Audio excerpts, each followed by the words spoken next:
বড় বড় ফাস্টফুড কোম্পানিগুলো ফ্র্যাঞ্চাইজির মাধ্যমে তাদের মার্কেট ওপেন করে। যেমন ধরুন, ডোমিনোজ পিজার ফ্র্যাঞ্চাইজি নিয়েছে জুবিল্যান্ট, কিন্তু পিজা হাট ও কেএফসির ফ্র্যাঞ্চাইজি নিয়েছে দুটো আলাদা আলাদা কোম্পানি। একটা হচ্ছে দেবযানী ইন্টারন্যাশনাল লিমিটেড, আরেকটা হচ্ছে সাফাইয়ার ফুডস লিমিটেড।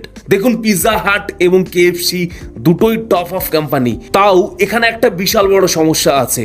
যদি কোনো কারণবশত খাবারের মেনুতে খাবারের দাম বাড়াতে বা কমাতে হয়, বা যদি নতুন কোনো খাবারের আইটেম যুক্ত করতে হয়, তাহলে দুটো কোম্পানি থেকেই আলাদা করে মিটিং করে পারমিশন নিতে হয়। সময়ও অনেকটা নষ্ট হয়, সাথে ফ্র্যাঞ্চাইজি যে নিয়েছে তারও অনেক সমস্যা হয়। এই ঝামেলার জন্যই 2026 সালে অনেকটাই লস হয়েছে এই দুই কোম্পানির।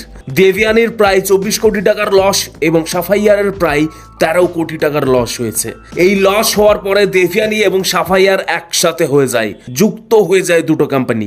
তারপর প্রায় 3000 স্টোর হয়ে যায়, এর মধ্যে 2500 স্টোর শুধুমাত্র ভারতেই। কোন কোম্পানির পিজার টেস্ট সব থেকে ভালো, পিজা হাট নাকি কেএফসি?